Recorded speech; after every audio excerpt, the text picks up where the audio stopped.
살아계신 하나님의 말씀에 걷는 가운데 늘 기쁨과 평강과 또 열매가 풍성하시기를 주님의 이름으로 축원합니다. 지난 시간에 예수님이 하신 비유의 말씀의 이 특성과 또 목표가 무엇인지에 대해서 말씀을 드렸습니다. 비유라는 것은 무엇이라고 말씀드렸습니까? 옆에 놓다, 옆에 나란히 놓다라는 뜻을 가지고 있습니다.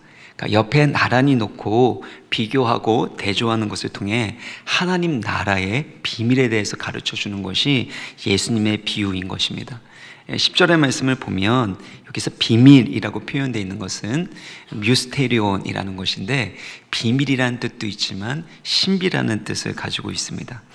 그러니까 영어로는 시크릿이라는 건 뭔가 감춰두는 비밀을 강조하고 있다면, 미스테리라는 것은 감춰둔 것 그 자체가 아니라 신비로운 것, 인간이 쉽게 이해할 수 없는 그 신비를 말할 때 미스테리라고 표현을 하는데, 여기에서 말하고 있는 하나님 나라의 비밀 역시 미스테리온, 하나님의 행하시는 경이로운 신비한 일에 대해서 말씀하고 있다라는 것입니다.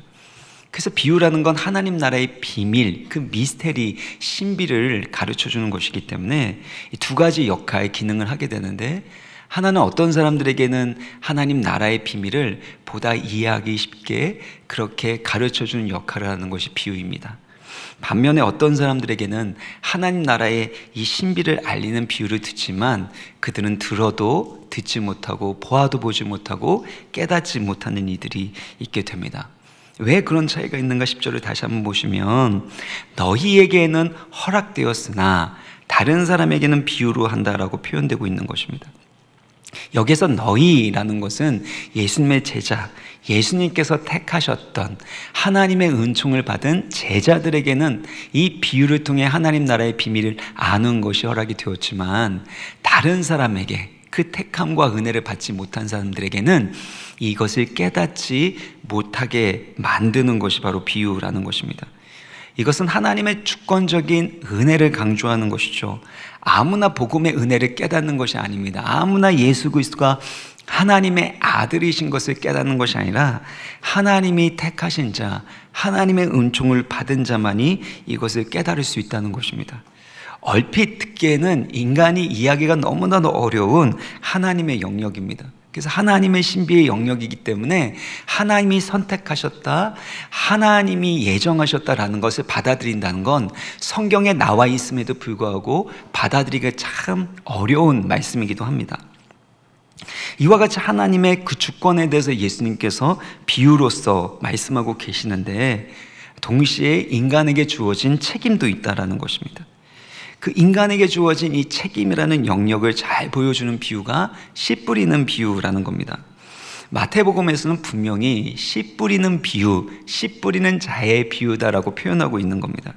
그러니까 같은 생명력을 가지고 있는 씨앗을 뿌리고 있는데, 어떤 땅에는 열매가 맺히고 어떤 땅에는 열매가 맺히지 않는 이들이 일어난다는 것은 바로 생명의 복음 되시는 예수 그리스도께서 오셨음에도 불구하고 어떤 사람은 믿지만 어떤 사람은 믿지 않는, 오히려 예수님을 미워하고 십자가에 못 박아 죽이는 이들을 하게 되는 그 이유가 바로 사람들의 마음 밭의 상태에 있음을 가르쳐 주는 것입니다.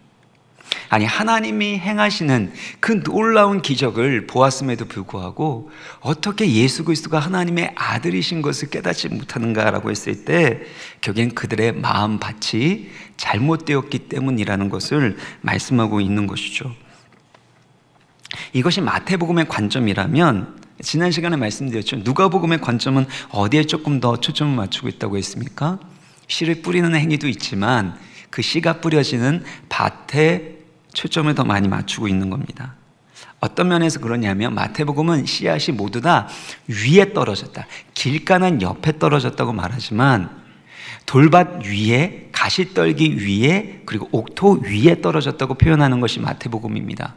근데 누가복음은 어떻게 표현하냐면, 보여주시면은요, 길가 옆에 떨어졌다라는 표현하고 바위 위에 떨어졌다고 하고 가시떨기 속에, 안에 떨어졌다고, 좋은 땅 안에, 안으로 떨어졌다라고 표현하고 있습니다.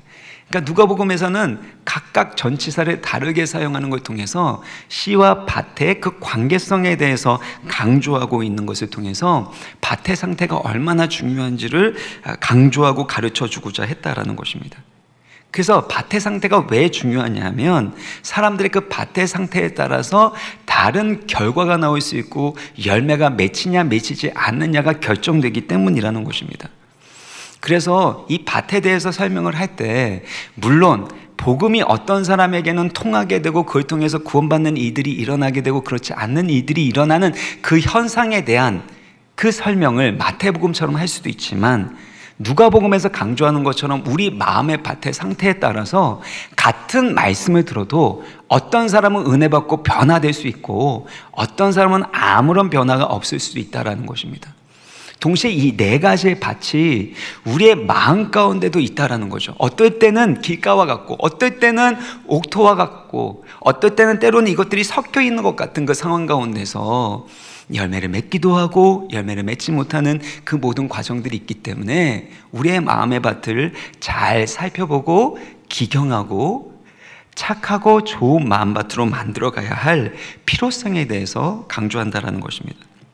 그래서 오늘 말씀드릴 때는 여러분의 마음밭이 어떤지에 대해서 좀 점검했으면 좋겠습니다. 이 말씀을 들으니까 우리 아들이 마음밭이 길가였구나.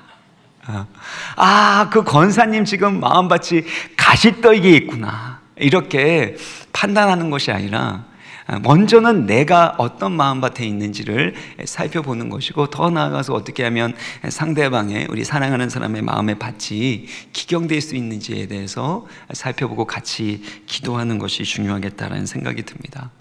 그래서 네 가지 밭의 이 특징 중에 첫 번째가 뭐였습니까? 길가 밭과 같이 사람들이 많이 밟고 다니는 딱딱해진 마음밭이 있다는 것입니다. 완고하고 강팍한 마음으로 인해서 말씀이 뿌리 내리지를 못합니다. 그냥 씨앗은 씨앗대로 있고 땅은 땅대로 있게 되는 것, 이것이 길가 밭의 특징이라는 것이죠. 가장 대표적인 것은 광야에 있던 이스라엘 백성이라고 말씀드리지 않았습니까? 히브리서 3장 15절을 보면 너희가 그의 음성을 듣거든 경노하시게 하신 것 같이 하던 것 같이 너희 마음을 완고하게 하지 말라라고 했습니다.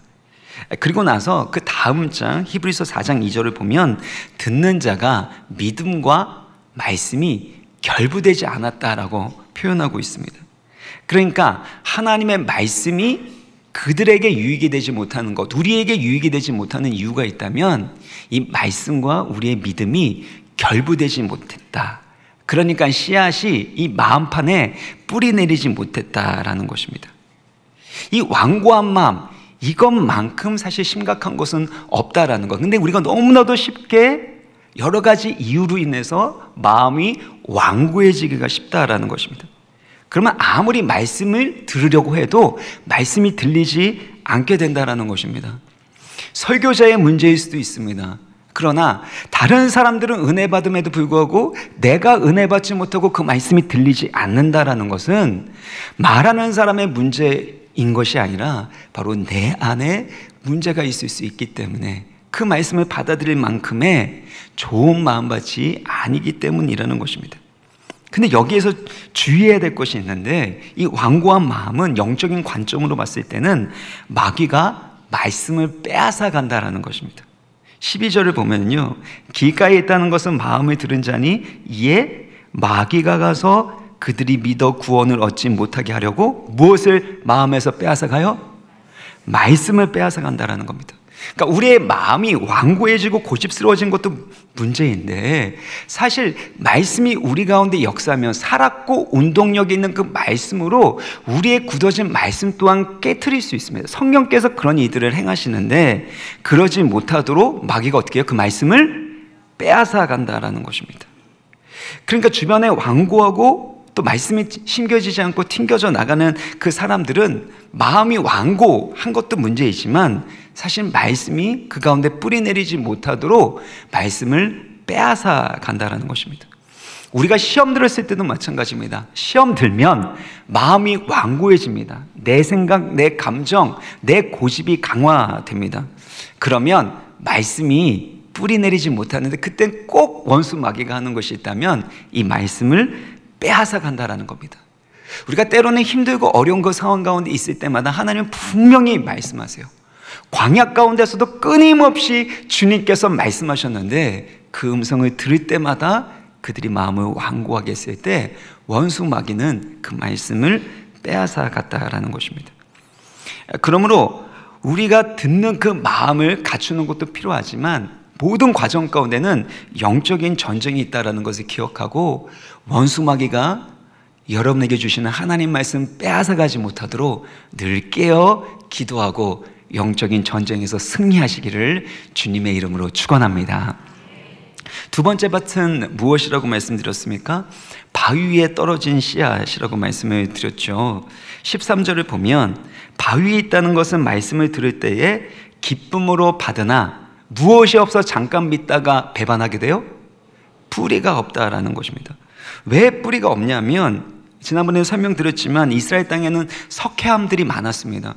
그래서 석회암이 밑에 딱 깔려 있는데 거기에 흙이 덮여 있을 뿐, 흙을 조금만 내려가면 석회암이 있기 때문에 뿌리를 더 내리지 못하는 상황에 이르게 되는 겁니다. 그러니까 말씀을 들을 때는 기쁨으로, 감동 가운데 심지어 눈물을 흘리면서 말씀을 받지만 뿌리가 없으니까 결국엔 배반하게 됩니다. 신앙을 잃어버리게 되죠. 언제 그런 일이 일어납니까? 시련을 당할 때라는 겁니다.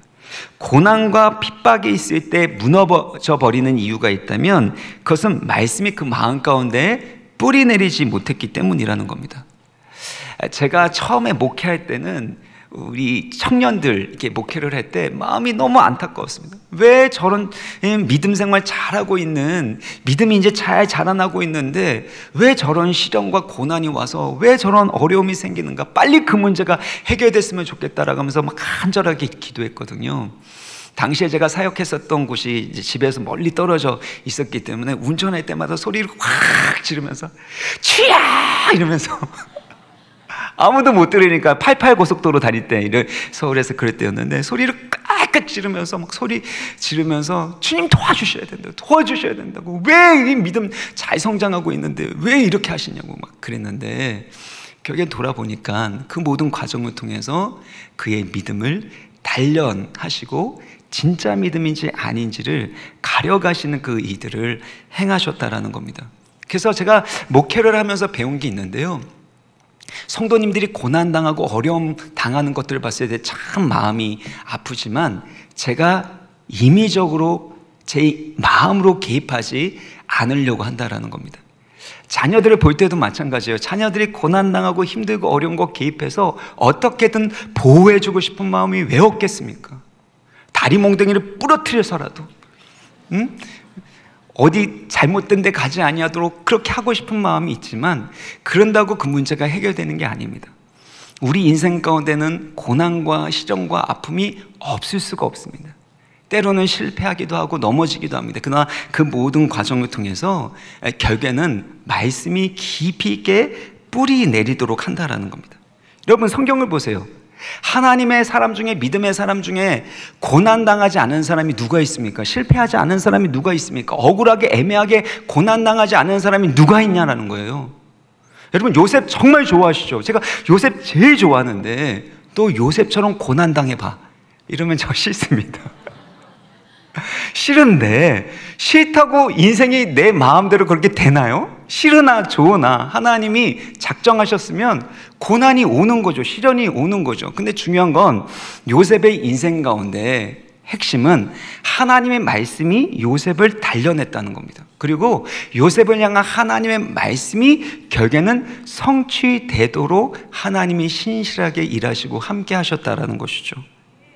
그러므로 우리 가운데 고난과 아픔이 일어나는 것 그 자체가 문제가 아니라 그 모든 것을 이겨나갈 수 있도록 하나님의 복음과 말씀이 우리의 마음 가운데 깊이 있게 뿌리 내리는 것입니다. 뿌리 내려서 어떤 상황에서도 말씀으로 살아가는 것이죠. 하나님께서 이스라엘 백성들에게 왜 광야를 걸어가게 하셨습니까? 그들로 하여금 낮추시고, 그리고 그들로 하여금 겸손한 그 길, 광야의 길을 걷게 하신 목적이 무엇입니까? 사람이 떡으로만 사는 것이 아니라 하나님의 입으로 나오는 모든 말씀으로 살도록 하기 위한 거라는 겁니다. 근데 우리는 광야는 싫은 거죠. 시련과 고난은 싫은 겁니다. 실패도 싫습니다. 왜냐하면 말씀으로만 사는 건 너무 힘들어요. 말씀 말고 하나님 주시는 축복과 번영과 이런 것들 있잖아요. 형통으로. 물론 여기서 형통이라는 것, 여기는 하나님의 목적과 뜻이 이루어지는 것이 성경에서 말하는 형통이지만, 근데 결국에 이 모든 우리의 삶의 여정들을 통해서 하나님의 말씀이 우리를 연단하고 우리 가운데 하나님의 뜻이 이루어지도록 하는 것, 이것이 하나님의 뜻이라는 겁니다. 그래서 이 말씀이 뿌리 내릴 수 있도록 우리의 마음에 바위와 같은 것들을 깨트려 버려야 돼요. 저와 같은 목사들이 사실 설교 드릴 때 은혜 받기가 참 어렵습니다. 담임 목사가 되니까 더 은혜 받기가 어려운 것 같아요. 그러니까 제 마음 가운데 있는 그 바위가 깨져야 하는 거죠. 어떤 분들에게 있어서는 하나님의 말씀보다 더 중요하게 생각하고 권위를 두고 있는 이론과 사상이 있을 수 있습니다. 정치적 이념일 수도 있겠죠. 그런 것들이 있으면 말씀이 뿌리 내리지 못합니다. 나라를 사랑해야죠. 이 나라 지켜야 됩니다. 그런데 하나님의 말씀보다 더 중요하게 여긴다면 말씀이 더 깊이 뿌리 내리지 못하게 되고 시련이 왔을 때 넘어질 수밖에 없는 것, 그것을 우리가 깨닫고 하나님보다 더 권위를 두고 있는 이론과 사상과 이념을 우리가 깨트려 버리는 것들이 필요하다라는 것입니다. 또한 우리 가운데 있는 상처와 쓴뿌리로 인해서 생기게 된 바위와 같은 것들도 깨트려 버리는 것이 필요한 것입니다. 세 번째입니다. 지금까지는 리뷰, 복습이었던 거고, 근데 다시 들으니까 또 새롭죠? 들은 것도 같고, 그래서 또 그렇죠. 세 번째는 같이 한번 읽겠습니다. 14절입니다. 시작. 가실떨기에 떨어졌다는 것은 말씀을 들은 자이나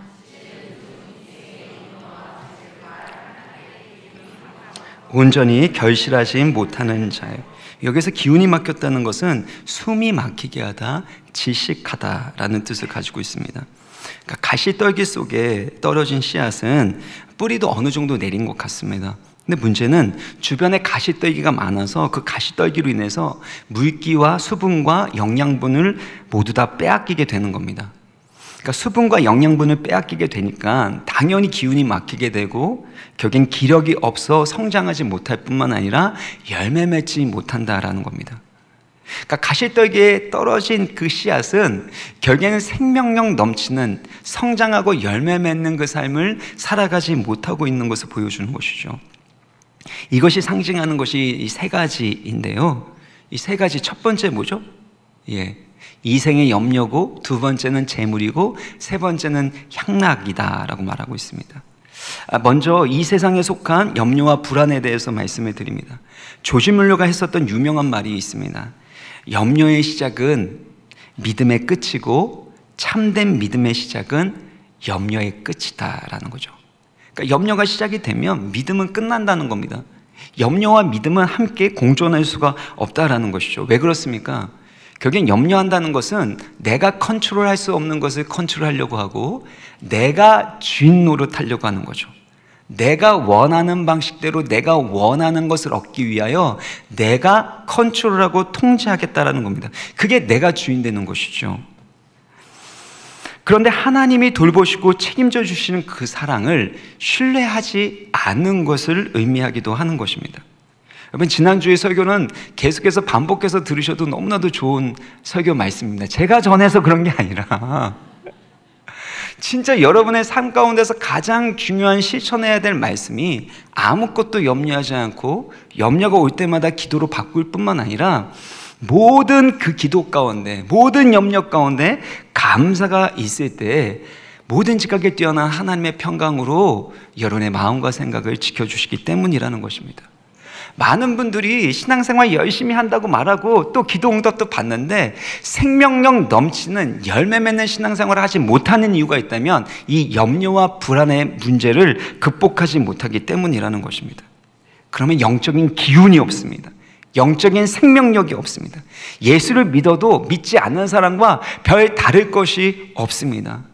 작은 일에 일희일비하게 되는 일들이 일어나게 되는 것도 모두 다 하나님이 주시는 평강을 누리지 못하기 때문이 아닙니까? 그래서 아무것도 염려하지 말고 모든 일에 감사함으로 기도하시는, 그래서 모든 염려를 이기시는, 모든 염려거리를 감사의 기도로 바꾸시는, 승리하시는 열매 맺는 우리 성도님들 되시기를 간절히 바랍니다. 두 번째는 재물에 대한 욕심과 유혹입니다.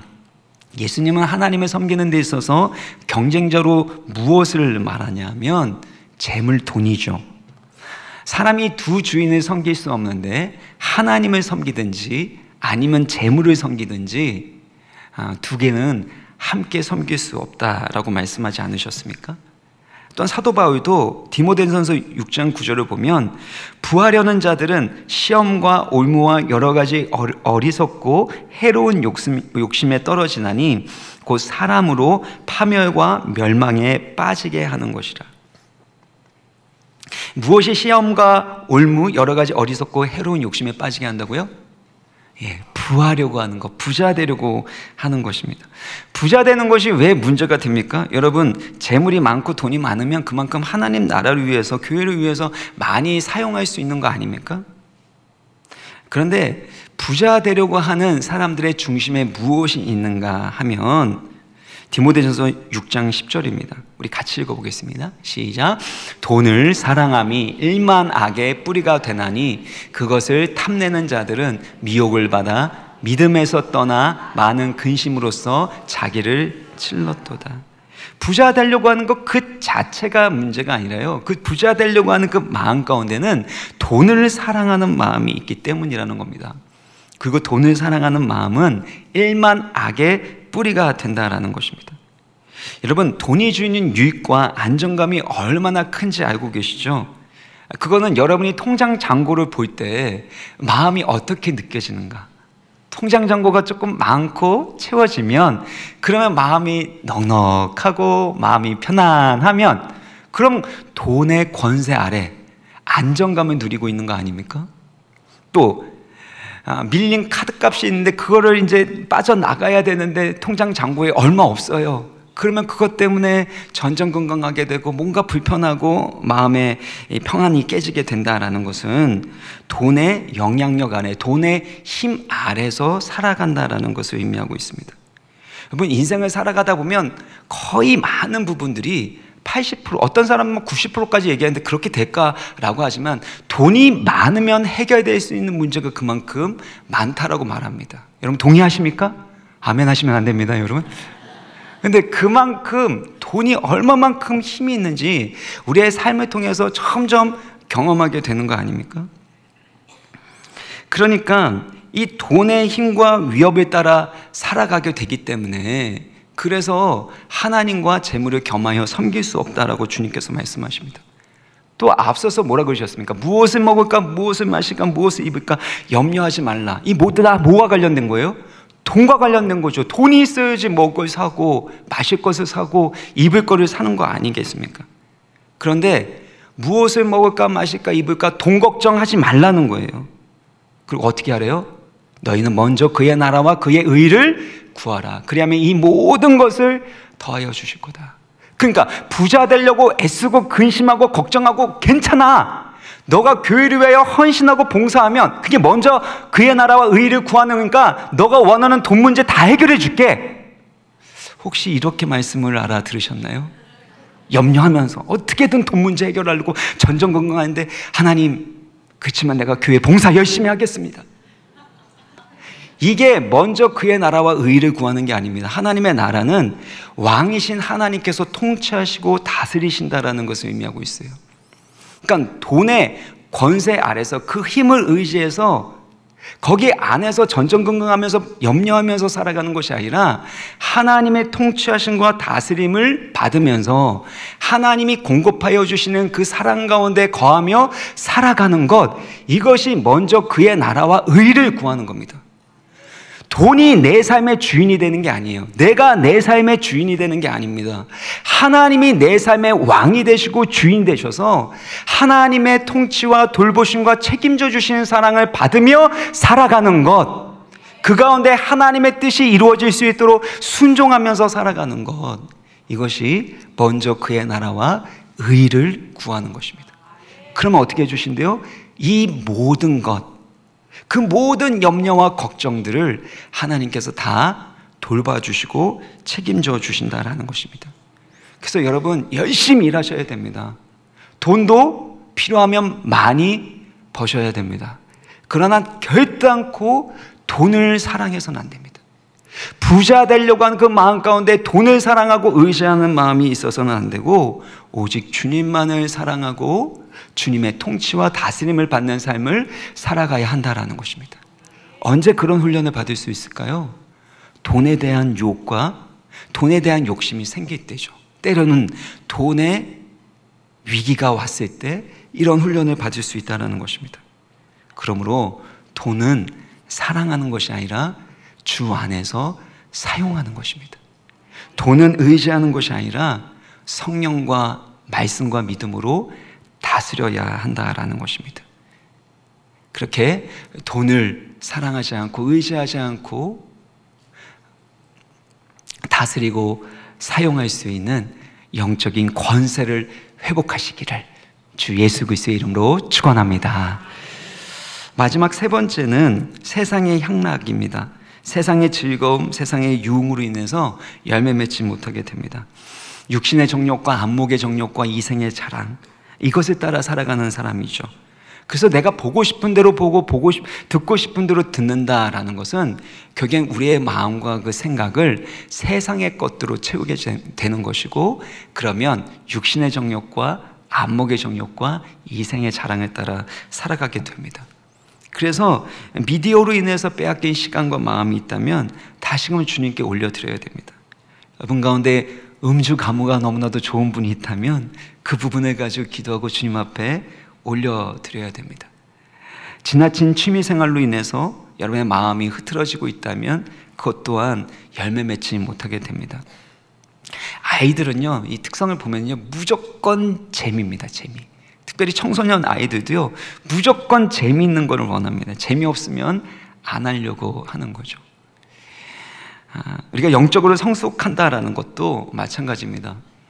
세상의 재미를 추구하는 것이 아니라 하나님 나라 안에서, 주 안에서 기쁨을 누리는 법을 배워나가는 것이 영적 성장을 누리는 겁니다. 주 안에서 항상 기뻐하게 될 때 세상의 향락의 유혹을 이길 수 있는 것이고, 주 안에서 정말 행복함을 누리게 될 때 세상의 유혹을 이길 수 있기 때문이라는 것입니다. 그래서 이생의 염려와 재물과 향락, 이것으로 인해서 열매 맺지 못하는 이들이 없도록 힘쓰라는 것이죠. 근데 여러분 한번 생각해 보세요. 뿌리는 있잖아요. 가시떨기로 인해서 기운이 빼앗겨서 열매만 맺지 못하는 거니까, 그래도 구원받고 천국 가니까 저는 그냥 이대로 살랍니다, 이렇게 생각하는 분 계십니까? 근데 예수님께서 무화과 나무 잎이 막 무성하게 이렇게 달려있는 것을 보시고 가까이 갔는데 먹을 게 없는 거예요, 열매가. 그래서 어떻게 하십니까? 거기에 저주와 심판을 내리셨고, 그 결과로 인해서 그 무화과 나무가 뿌리채 메말라 버리는 것을 볼 수 있습니다. 분명히 뿌리도 내렸는데 열매 맺지 못하기 때문에 어떻게 된다고요? 뿌리채 메말라 버리게 되죠. 이것은 열매 없는 신앙의 모습, 옛 언약에 속한 이스라엘 백성들의 모습을 상징하고 있습니다. 그리고 그들이 하나님의 심판을 피할 수 없음을 예수님께서는 상징적으로 가르쳐 보여주시는 것입니다. 그러니까 열매 맺지 못한다라는 건 구원받은 자로서의 그 삶의 모습이 결단코 아니기 때문에 날마다 이생의 염려와 재물의 유혹과 그 향락의 유혹을 이겨나가야 한다라는 것이죠. 그래서 우리의 마음의 밭을 열매 맺을 수 있는 마음으로 바꿔가야 되는데, 그게 15절에 나와 있습니다. 15절 같이 읽겠습니다. 시작. 좋은 땅에 있다는 것은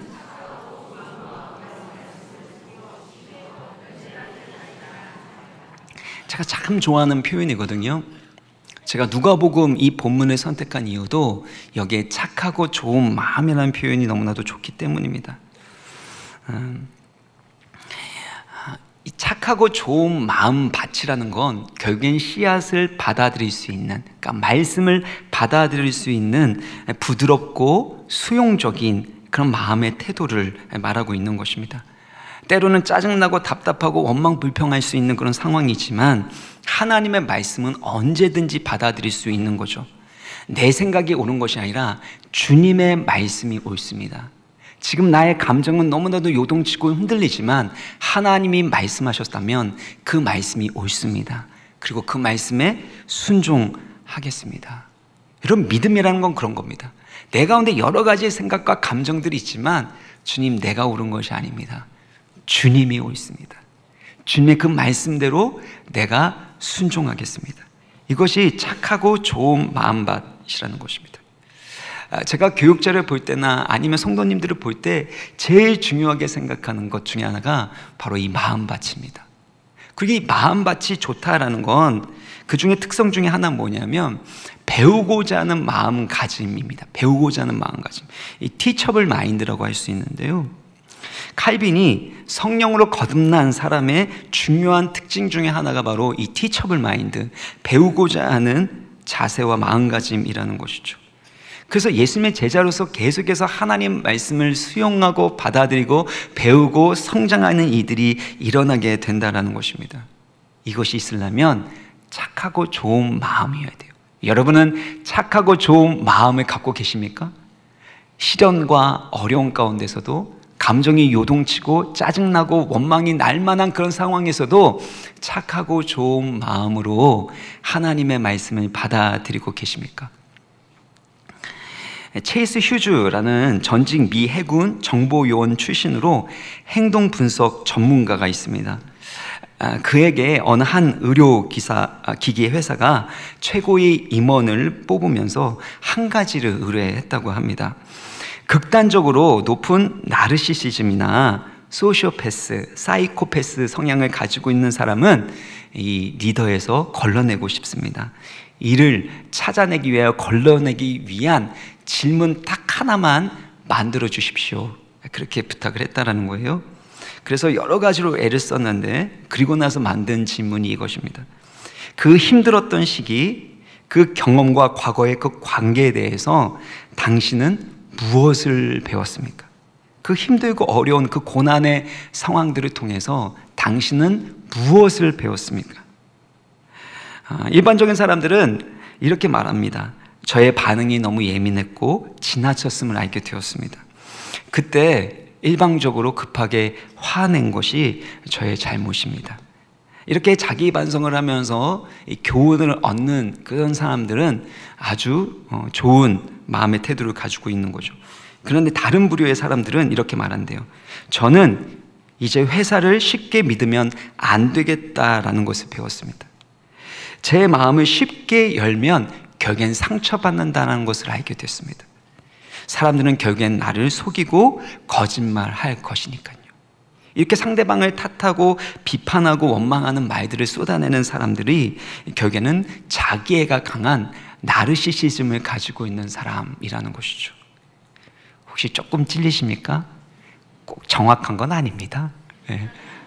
하나를 걸을 수 있는 한 가지 질문으로 어떻게 나르시시즘과 또 사이코패스, 소시오패스 이런 것들을 할 수가 있겠습니까? 그런데 너무나도 중요한 메시지가 있는 거죠. 우리 가운데 때로는 힘들고 어려운 일이 있을 때 그것을 통해서 내가 배우고자 하는 마음을 가지고 있는가, 아니면 다른 사람을 탓하고 비난하고 원망하는 마음을 가지고 있는가. 그것이 그 사람의 현재 마음의 상태를 보여줄 뿐만 아니라 그 사람의 미래를 보여주는 겁니다. 때로는 우리 가운데 지금은 연약하고 지식도 없고 부족할 수 있습니다. 그런데 그 과정을 통해서 배우지 못한다면 어떻게 돼요? 결국엔 그 사람의 미래의 상태 또한 여전히 무지하고 완고하고 자기 멋대로의 그 삶을 살아가지 않겠습니까? 그러니까 현재 여러분의 마음의 태도가, 여러분의 마음 밭의 상태가 여러분의 미래를 결정하는 것 아니겠습니까? 그래서 여러분, 어떤 상황을 통해서든지 이 질문을 꼭 하셔야 돼요. 하나님, 이 일들을 통해서 내게 무엇을 가르쳐 주시려고 합니까? 하나님, 제가 무엇을 배워야 합니까? 가정 안에서도 마찬가지예요. 자녀들에게 끊임없이 가르치려고 하죠. 고치려고 하죠. 그렇죠? 아닙니다. 그렇게 안 하고 내가 먼저 바뀌려고 하잖아요. 그렇죠? 예. 그때마다 가르치려고 하는 것이 아니라 그 과정을 통해서 그 사람을 바꾸려고 하는 것이 아니라 내가 무엇을 배워야 하고 내가 무엇이 변화되어야 되는지 나 먼저 변화되려고 하고 배우려고 하는 것이 착하고 좋은 마음밭이라는 것입니다. 이처럼 착하고 좋은 마음을 가지고 있는 모든 성도님들이 되시기를, 그래서 어떤 상황에서도 하나님 주신 지혜와 교훈과 은혜로 날마다 성장하실 수 있기, 열매 맺을 수 있으시기를 주님의 이름으로 축원합니다. 게다가 하나님 말씀을 듣고 지킨다라고 표현하고 있는데요, 15절 다시 한번 보여주시면요, 여기에서 지킨다라는 것은 간직한다라는 뜻을 가지고 있습니다. 그러니까 말씀이 계속해서 말씀 가운데 뿌리 내려서 머물러 있도록 한다라는 것입니다. 골로새서 3장 16절도 보면 그리스도의 말씀이 너희 속에 풍성히 거하여, 이게 중요합니다. 그리스도의 말씀이 너희 속에 풍성히 거하도록 깊이 있게 뿌리 내리고 말씀이 간직되는 것입니다. 그래서 주일날 은혜 받는 말씀으로 또 금요성령 집회 때 말씀 받은 걸로 그걸로 끝나면 안 됩니다. 그 말씀을 마음속 깊이 간직하는 것이 필요해요. 그래서 그 말씀을 묵상하고 그 말씀을 암송하고, 그래서 착하고 좋은 마음밭으로 계속해서 말씀이 우리 가운데 역사하도록 힘쓸 때에 그때 변화가 일어나고 열매가 맺혀지는 것입니다. 그리고 마지막 15절 다시 한번 보여주시면요, 무엇 함으로 열매를 맺습니까? 마지막으로 어떻게 결실을 해요? 인내로죠. 인내로. 바로 열매 맺으면 너무나도 좋겠죠. 제가 막내한테, 우리 강연이한테 제키의 콩나물처럼 하루아침에 그냥 다 하는 그 얘기가 이게 있거든요, 책에. 그 얘기 해주는데 하루아침에 심었는데 탁 자라면 얼마나 좋습니까? 근데 그런 일은 없다라는 겁니다. 모든 일에는 때가 있다라는 것입니다. 씨를 뿌릴 때도 있고 거둘 때도 있는 것입니다. 그 과정 가운데서 인내하는 것이 핵심이라는 것입니다. 야고보서 5장 7절의 말씀을 같이 읽겠습니다. 시작. 그러므로 형제들아, 주께서 강림하시기까지 길이 참으라. 보라, 농부가 땅에서 나는 귀한 열매를 바라고 길이 참아 이른 비와 늦은 비를 기다리나니. 예. 우리가 열매 맺기 위해서 가장 필요한 것이 있다면 농부가 씨앗을 뿌리고 가꾸고 애쓴 다음에 이른 비와 늦은 비를 기다리는 것처럼, 열매를 기다리는 것처럼 인내함이 필요하다는 겁니다. 결국엔 인내로서 열매 맺는 것입니다. 여러분의 마음밭은 어떤 마음밭이십니까? 네 종류의 마음밭이 있지만 우리 마음 가운데 이 마음밭은 번갈아 가면서 존재할 수 있습니다. 여러분의 마음의 밭을 착하고 좋은 마음밭으로 만들어서 어떤 상황에서도 수용하고 말씀을 소용하고 배우고 성장하게 되는, 그 열매를 통해서 주변에 있는 많은 사람들을 먹이고 살릴 수 있는 그런 축복의 통로가 되시기를 주님의 이름으로 축원합니다.